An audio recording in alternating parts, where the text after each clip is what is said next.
This podcast is sponsored by AAA, the American Automobile Association. AAA members get discounts on tickets, resort accommodations, and more at Walt Disney World and other Orlando attractions. If you book a qualifying Walt Disney World Resort vacation package at select AAA offices, you'll receive a free subscription to touringplans.com, as well as dedicated trip planning resources just for AAA clients. Go to AAA.com or ask your local AAA travel agent for more details on this offer. Hi, this is Len Testa, and this is another edition of the Unofficial Guide Disney Dish podcast with Jim Hill. Today I'm continuing a tour of the Magic Kingdom with Sam Gennawey, author of the new book, Walt and the Promise of Progress City. How's it going, Sam? Oh, I am doing marvelous. How are you doing, Len? I'm doing very well. A little warm. It's kind of interesting because we're over here in Adventureland, transitioning into Frontierland. And we noticed that Tortuga Tavern is open, and I can smell the burritos from here. Yes, yeah, it does smell good. And I guess we've got to keep walking now, don't we? And I remember that I didn't eat lunch, so this will be a 2-minute podcast. No, just kidding. The sacrifices we make. All right, so we're literally in the tunnel that is the transition between Adventureland and Frontierland. Why don't you tell us what's going on here, Sam? So if you're in Adventureland, the architectural language that's used for the buildings basically within the plaza area in front of Pirates of the Caribbean is like a Spanish colonial style with the round tiled roofs and all that kind of stuff. We're coming through this tunnel. They use the same architectural language when we're going into Frontierland. And the language of Spanish colonial was also quite big in the desert southwest of the United States. Right. So that's what we're about to transition to next. We're about to leave the jungle, and if we could only leave the humidity behind and get to the desert humidity as a Californian, I'd be a really happy camper. But that's not going to happen, is it? I'm waiting for Disney to put the dome over this whole thing and air condition it. I think if Vegas does it first, Disney will get the message. So we're going to leave the shade here, and we're going to go through our passage to Frontierland. So again, we've still got red concrete roof. We've still got that ribbon of gray 4x4 tiles. So what I would aim you towards is look at the plant material. That's where you're going to figure out the transition. This is a case of where they use the landscaping to make the difference. So in this particular area that we're in, we're actually past the sign that says Passage. Are we in Adventureland or are we in Frontierland right now? I would say that right now we're in Adventureland still. So even past the sign. You say we're still in Adventureland? No, I can prove that we're in Adventureland because you've got the transition. Remember, in a cross dissolve in a film, there's a little bit of the film from one segment on top of the other film. Right. So it's okay in a couple of ways to sort of layer these. But let me show you specifically the exact spot where we transition. Okay, so we're coming up on the Golden Oak Outpost here. And Sam is pointing down at the ground. Oh, this is interesting. What's going on here, Sam? So if you look down, those little tiles that we're talking about, the sewer tiles, they end in a very specific spot. Now, look over to where the stairs are between Pecos Bills and Adventureland. And you're going to notice you've got kind of exotic plants, palms, that sort of bushes. Right. We're looking at the building right before the entrance to the side entrance to Pecos Bills. It's a little 2-door, Mission Colonial style building. On the left-hand side are lots of green palm trees, ferns, and whatnot. And on the left-hand side is succulents, cactus. Yeah, cactus to the rest of us. Okay, all right. That's it. So this is it. This is the on palm trees on one side are Adventureland. Yeah, and on the other side we're on Frontierland. You can see that there's a seam in the concrete. You can see that the seam goes very clear. That the light post and stuff make a difference. So it's once again it's like a cross dissolve. There's a little bit of one land, a little bit of another, but it's just subtle enough. And then when all else fails, look at the trash cans. So. Oh, that's right. So the trash cans actually by Golden Oak now changed from the yellow and light brown to the completely dark brown trash cans of Frontierland. So Sam is actually recording this in Frontierland. I am like 6 inches away from him. I'm in Adventureland. It's like we're East and West Berlin right here. Yes, that's true. This is great. Good. All right, so let's continue on. Golden Oak Outpost only has 2 customers right now. So if any of you guys are listening to this and you want some fries, get in line now. Pecos Bills, on the other hand, is hopping. Look at that. I guess people want the air conditioning. It is about 93 here today. So if anybody's downloading this in December, we're getting sunstroke and a really nice tan on your behalf. That's right. And once again, as a Californian, the humidity is like a special effect in its own right. But hey, aren't we in the Southwest desert at the moment? We are in the Southwest desert, Sam. And what's with the humidity? You know, we should keep walking towards Splash Mountain so we can get back into the South where the humidity is actually thematically correct. That's right. So, Sam, from what I understand, you said this on a WDW Today podcast one time, but there's actually a story or a theme to how the buildings are arranged in Frontierland. And it's really cool. It's both not only Frontierland, but Liberty Square. As I mentioned in an earlier podcast, the idea behind walking through the Magic Kingdom is that you're walking through both time and space. So right now we're going to head towards the end of the period of Frontierland. It's about the 1880s. It's the end of the wilderness. The country has been connected with transcontinental trains.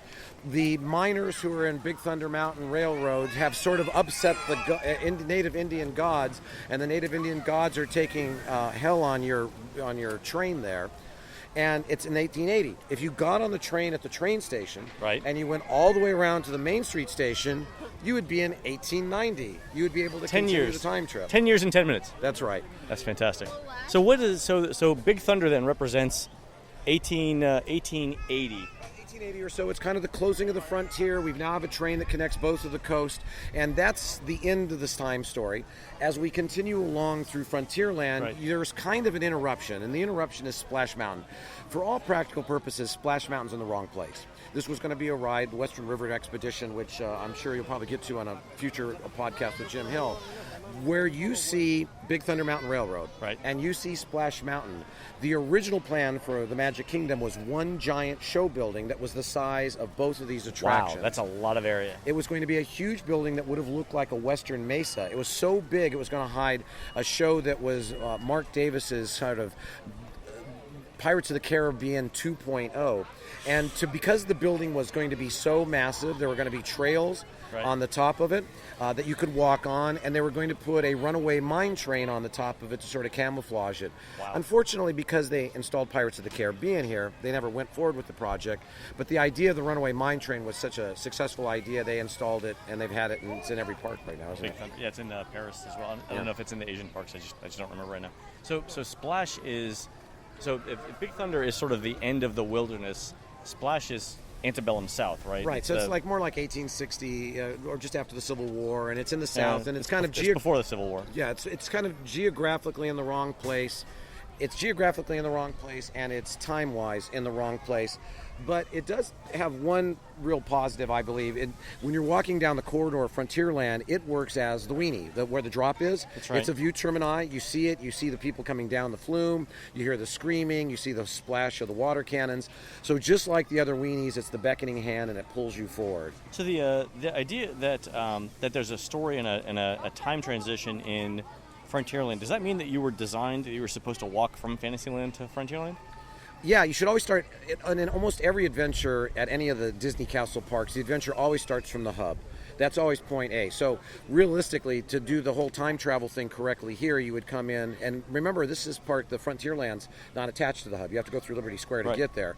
So Liberty Square starts, and that'll be another episode. So you go through, okay, got it. So you go through Liberty Square first, that takes you through time, and then you transition over to Frontierland, that takes you through time, until we ended the cul-de-sac with the two big E-tick attractions over here. Oh, so let's walk backwards in time as we go through Frontierland here. So we're walking back up the hill, past the hill that represents the sort of the big splashdown for Splash Mountain. Do you guys know where you see the ride vehicles go under the water and then come out the other side? We're walking over that building right now. Well, let me show you something over here. When they first built this thing, it became such a log jam. No pun intended. Log jam. I thought of that one. And they built this boardwalk. And the boardwalk wasn't original when the ride opened. It's because there was just so much going on. There were so many people stopped watching people going down the flume. So they added that. What's really fun, though, is it allows you to sort of share the joy with the riders, because you get a great view of them coming through, getting all splashed, laughing and crying and doing whatever they have to do. And it's another hallmark of Disney design.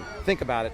Every attraction you go on, you get a chance to preview the ride vehicle before you enter the ride vehicle. Oh, good idea. It gives you a chance to sort of say, oh, it's a log, it has whatever number of rows, 2 seats, I've got to get in there, I might get this sort of wet.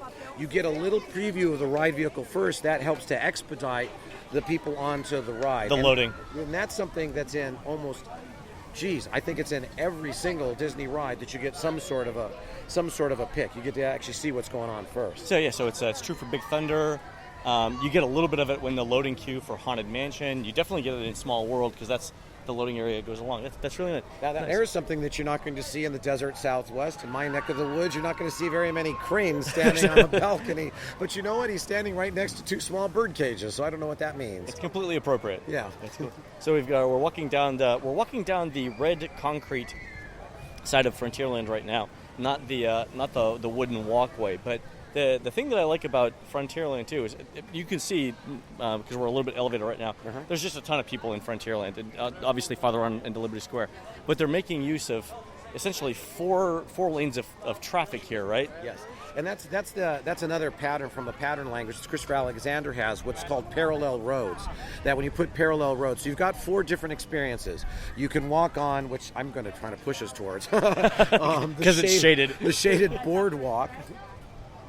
All right, so we're gonna walk on the wooden boardwalk here for a little bit. So we're over by Prairie Outpost and Supply. Right. And you know it's required that when you're walking along the boardwalk, you kind of have to walk with your legs out, like so you've been riding a horse, right? To get the whole We're ambling. Right. So we're ambling along on the boardwalk. So if we stop here, you've got the boardwalk, right, which is sort of mildly being used, which is kind of weird when you think about it, because it's actually a very comfortable walk. There is the sort of the main street of Frontierland, which is where most people are. There's a third lane, which I would call Cartland, where you've got all the different food carts that sort of activate that side of the main street. Right. Beyond that is the boardwalk, which is really one of my favorite parts of the Magic Kingdom. I love walking on the boardwalk because you're over the water, the water's tranquil, and you can go out and you can look at Tom Sawyer Island and beyond. And just like Adventureland, where there's a sort of an urban side and a rural side, when you look out from Frontierland towards Tom Sawyer Island, it looks like the infinite wilderness, that it goes on forever and ever and ever. So it's the same kind of effect on the other corridor, on the other side of these same buildings. Oh, that's great. Yeah, it's true. When you're on that side of the walkway, on the wooden walkway, you sort of see Harper's Mill. Right. And you kind of see some evidence of human activity on the island, but you're not exactly sure what it is. Right, that's right. And then of course it's populated occasionally by people that are walking on the island. And once again, look at the second floor balconies of Frontierland, and you're going to see that there's a lot of activity taking place. There's usually chairs or seats up there where once again people might have been, but they're not there right at the moment when you peer up. You just missed them. So when right now we're kind of in front of the Country Bear Jamboree, which is supposed to look like a Colorado mining camp kind of wood structure. What I really like is that when you go in there, look down at the floor, because it is, of course, Country Bear Hall, and you're going to notice little bear tracks. You're going to see little bear tracks. That's beautiful. Because after all, their claws. And the wood is scratched on the wood is scratched by bear claws. That's amazing. That's right. So this is their hall, and you're going to be doing it. So if you have long toenails, this is really the attraction to come to. That's great. All right, so we're going to continue on past Country Bear. We've got Frontierland Mercantile. And if you want to play the time story, one of the best ways to do it is many of the buildings in Frontierland are dated, and they'll give you an idea. So Grizzly Hall is 1898. You start to see... Oh, it says 1898 at the very top. 1876, and so you start to see kind of where the buildings had come from. Oh, got it. So not only does it give you from its architectural style where it's supposed to be from, but also from the time. That's right. So time and place. That's fantastic. And the Frontierland Trading Post, which advertises furs. I really couldn't use a fur right now. And also traps. I guess that's where you get the fur from. Amazing. Yellow. Does it have an address? The buildings on Main Street have addresses, but the ones here don't, because the ones here are sort of just like Adventureland. They're sort of movie exotica impressions. Got it. And collective memories, that they're really trying to get your collective memory. So that's why you feel comfortable. Now you got the Frontier Shooting Gallery. This is, as we're going more and more and more back in time, the materials of the buildings start to become even more locally found. So you've got stone, rock, wood. Then you're starting to just get timbered logs on the Frontier Shooting Gallery and the Stagecoach line, which is really a DVC The West sales. didn't really, until you got very, very far west, you didn't have a whole lot of timber of that size, right? It wasn't because it's prairie in the middle. That's right. Got it. Okay. So we're coming up on the Getaway Stagecoach Lounge, which is a great name for a stagecoach. And you can see in them, you can see implied. You can see an implied stockade. So come right over here. A stockade. That's what every town needs a stockade. Yeah, if you're going to Adventureland, you got to have a stockade. That is the hallmark of the entrance at Disneyland. This is a great little resting area right here. Oh, they put a sorcerer's thing over here. And it's another one of those little kind of calm, quiet areas. So you've got the stockade. Right. What the stagecoach thing here is, the DVC sales is actually the blockhouse for the guys who are firing it. And then in just about a couple of moments, we're gonna end up crossing the Mississippi River. That's right. Yeah, tell you what, since Frontierland and Liberty Square are so closely connected, let's continue this, and we'll do one episode that covers both of the lands. And you mentioned that. So in the American West, especially in the 19th century, the Mississippi was the Great Divide, right? That's right, right. And you know you're at the Great Divide because right now we're standing on a little wooden bridge. Well, it's concrete, but it appears to be wooden. Looks like wood. And the wood bridge continues all the way across. There's a little stream, a little meandering stream. This is the mighty Mississippi River. You can see the blockade house, everything that's Frontierland, everything that's wood is on from where we're aiming, the right-hand side. Oh, this is great. So the next time you guys are in the park, our listeners are in the park, the transition between Liberty Square and Frontierland is a stream that's to the left of the DVC building, and that stream represents the Mississippi River. And the thing that's over the stream is a concrete bridge, but it's textured to look like wood. And that represents the Mississippi. And this is a very, very strong, very prevalent kind of contrast between the two. And you know that you're at the edge of the frontier because at the time, the real edge of the frontier was the city of St. Louis. Right. And the Diamond Horseshoe Gateway to Saloon. the West. Yeah, and Diamond Horseshoe Saloon was a building of the period about 1840 in St. Louis. And it kind of represents that kind of a dance hall style. Now, I hate to tell you, Len, but you know what? We're standing in another sewer right now. Oh, so that's right. So we've changed from sort of Frontierland's red concrete walkway. We're onto this sort of like pebble kind of concrete. Sort of sand-colored pebbled concrete, and it spreads out in a sort of a T shape as you get closer to the Mississippi. Which, if you think about it, is pretty disgusting because, remember in colonial days, the sewer was the middle of the street. And so this thing kind of meanders throughout. And when you get into more urban areas, it's fairly narrow. But right now, where we're basically at is that all of the sewage would flow directly into the river, and it's as broad as the entire river. So in a sort of a sad way, this is not the most environmentally sustainable place to be, and we should probably get our feet out of the sewer area here. The thing that I love about Disney parks is, they include details like the Mississippi, like the sewer system. They could have just paved the entire thing concrete and said we're done. Yeah, and I mean they even go so far overboard at times that if you're in Liberty Square, and I think this is a fact that a lot of people know now, there are no bathrooms in Liberty Square. Because they just didn't have indoor bathrooms at the time period that all this stuff was going on. So if you go to the bathroom at the Liberty Tree or the Columbia, the restrooms are so far to the back they are technically inside of Main Street. Or the one that's over Columbia is technically inside of Fantasyland. That's great. So that's why there's just no bathroom that's right out here. All right, so we're coming up on the Liberty Bell, the replica of the Liberty Bell. Which way do you want to go, Sam? Well, let's go towards the Liberty Tree because that's kind of a very important piece of the history of this park. The Liberty Tree, it was really important to have just a massive oak. So the landscape architect Bill Evans, right, who became the master at moving trees, found this on property about 7 miles away. And at the time of its move, what they did is they bored through the tree and they put a metal pin to lift the tree out of the ground and then to transplant it over here. How big was this metal pin? Oh, about maybe an inch thick metal pin. Okay, so a bar. Yeah, it's like a bar. Okay. This tree at the time of its move was the largest tree ever transplanted from one place to another. They got it here, and because of the boring, the tree started to catch a disease, so they found another oak tree and they grafted the two together. Really? Yeah, so it really is two trees, but this one was found on property, and it is just is this one the graft right here? Yeah, well that's why they have all this planter on it because you can't see it anymore. Oh, you can't. Oh, so they've got the shrubs around the tree, so you can't see where it was bored in. And remember, is that the graft spot right there? Yeah. Oh, look at that. Huh. And it's been here. It's been a very healthy tree, and it was a major undertaking. Bill Evans invented the whole idea of how you do this kind of moving of massive trees. And while we're standing here right now, we're in the way that the Liberty Square is the buildings are all kind of clustered in different regions of the 13 colonies. So right now we're in Colonial Williamsburg. That's where Kelper, which was one of Walt's relatives, was where the Christmas shop is. So right now we're in Colonial Williamsburg. So we've been sort of the south end of the 13 colonies. As we cross over towards the Hall of Presidents. Hall of Presidents represents Philadelphia and Philadelphia architecture, and it's kind of a mock-up of the Independence Hall. The little houses that you see, the little Dutch-looking ones as you enter where Sleepy Hollow is, that represents New Amsterdam, or the original New York, and it has that sort of Dutch feel to it. And now I'm going to take you to really one of my favorite parts, and this is a secret. You people cannot tell anybody about this. Okay, so everyone who's listening, keep this to yourselves, all right? That's right.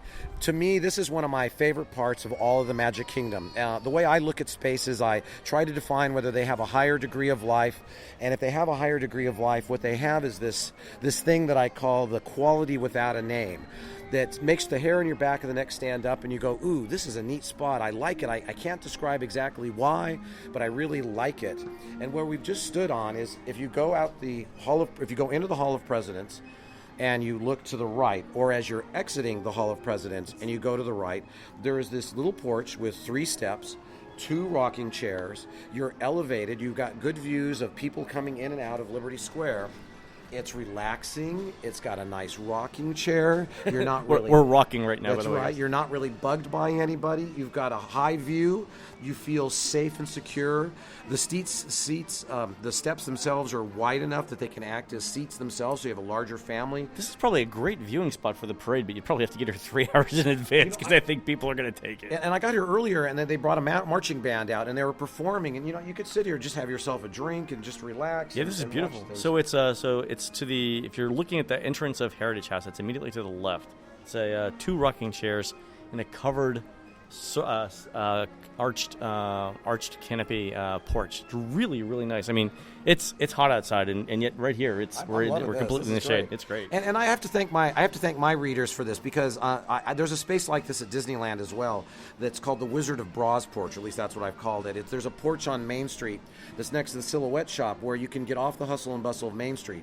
You're sitting elevated. There's little benches that are there. You feel protected, but you have what's called the Zen view of Main Street. We have like a Zen view of Liberty Square right now, and I asked my readers what's the equivalent to the Wizard of Braz porch, which I get into extensively in the book because it's a way of describing the patterns that describe why this is such a wonderful little spot. And I've got to hand it to them. They're right. I love this place. I've been on this trip alone. I've been up here 4 times. That's great.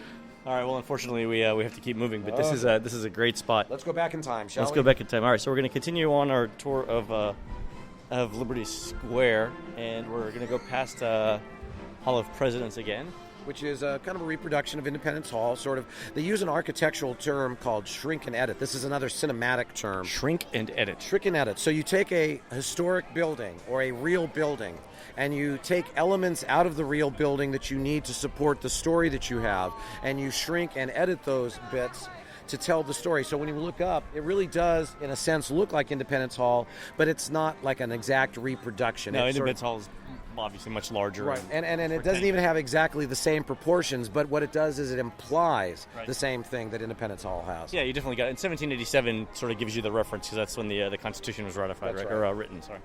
And the Riverboat Landing, where the Liberty Bell comes to, it's kind of an interesting building, because the interesting thing about that, since this is a Jim Hill podcast, is that when the Liberty Bell pulls up, think about it, a rear-powered steamship was not really something that you saw much in the 1780s. Right. So what they have done is they have very cleverly hid the ship. So when it's at port, the smokestack lines up exactly with where the tower is, so you can't actually see the ship when it's in port. So it could be any kind of ship, apparently. That's right. Because you don't get to see the the smokestack. Very clever. And another thing to do is look up in the windows. There's one window where you'll find the 2 lanterns, the Paul Revere lanterns. Oh, clever. So that's a little thing. I'm sort of sorry I don't see it anymore. They used to have on one of the cast member doors the 4 hands that are crossed that usually represent trade unions. But maybe Disney's becoming anti-union or something, but they've taken that down. I don't know where that went.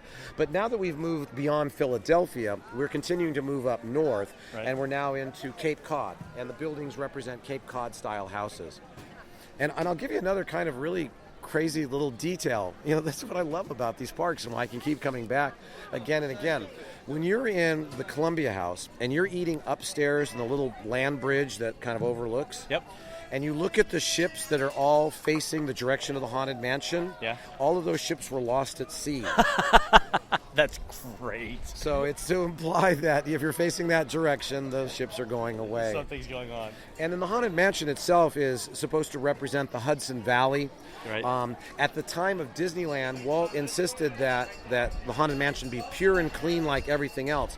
But by this time, he had passed, and John Hench designed this building. And what he tried to do is he tried to create something that looked a bit more ominous, a little more scary, so it was a way of sort of segregating children and getting them to understand what they're about to go through. All right, so how did he do that? So if you look at the Haunted Mansion, you can almost imagine it's proportioned way off for the style of the building. And it's supposed to look like a bat with bat wings, and it looks like it's going to eat you. If you were to go up the door, it looks more like a mouth. So so there's a what's that gray windowed thing right that would there? That would be the atrium, and this is the case of where that's probably where the guy who's going get me out is. Okay, if within the house is. That's the body of the bat. Yeah, and then if you look up at the wind chime up at the top, you see a bat, a little bird up there too, and the top of the pieces, they're little chess pieces that were mounted on top of the building. Oh, that's clever. So he wanted to make a real statement. There are. So there's a rook, there's a bishop, there's clever. So he wanted to make sure that if you're a parent and you're bringing your kid in, you got a little preview, once again, that this is a scary ride and you may want to reconsider. I think another really important thing, and it's something that you're going to start seeing a lot more in the Magic Kingdom, and it's something that was really invented over at the Animal Kingdom, is look at the ground. So we're out in front of Haunted Mansion right now.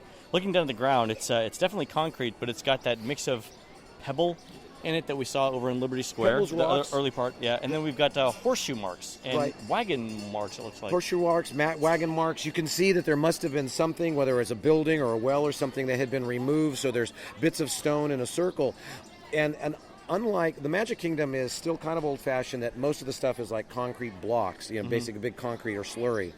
What they've started to do, and this was something really created at Animal Kingdom, was to start to use the ground to tell the story as well, and to have it start to do things and tell you where you're at the time and the period.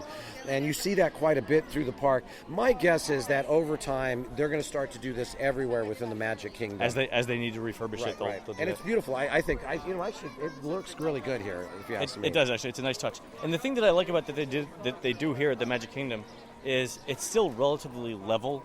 Concrete, because you're going to be on your feet a lot. You're going to be walking a lot in the Magic Kingdom. In the Animal Kingdom, it's actually so uneven that if you're there for a couple of days, it could start to hurt your knees. At least my knees anyway, and I could be old. Now we're walking under the I guess it's not a bridge. What I would call this... It's a tunnel. What I would call this, for the purposes of our discussion, we're going through yet another cross dissolve. We're going through we're at one piece of the film, and we're just about to cross over to another film. So what we're doing is we're leaving the 1600s, the 1700s of the Hudson Valley and Cape Cod, the beginning of colonial America. Right. We're going to go underneath and transition. There's one type of music on one side of the building, one type of music on the other side. There's actually even different columns on one side of the building versus another. So in the same tunnel, right, you've got sort of Doric columns for the Hudson Valley area, and then you've got stone octagonal columns. So if you think about it in a time travel sense, we're just leaving what would be Cape Cod, Massachusetts, where the original Pilgrims had all landed, all that area. Well, that's the 1600s. Right, okay. And that's all the architecture that you see on the Liberty Square side. When we enter on the other side, we're going to be going into London of about the same period with Peter Pan and all that stuff. So there is another kind of subtle time transition that's effective, and that's where they all came from. So that's great. Well, this is a good place to end this particular episode. We'll pick up with Fantasyland next. For Sam Gennawey, author of Walt and the Promise of Progress City, I'm Len Testa. Thanks for listening. See you guys.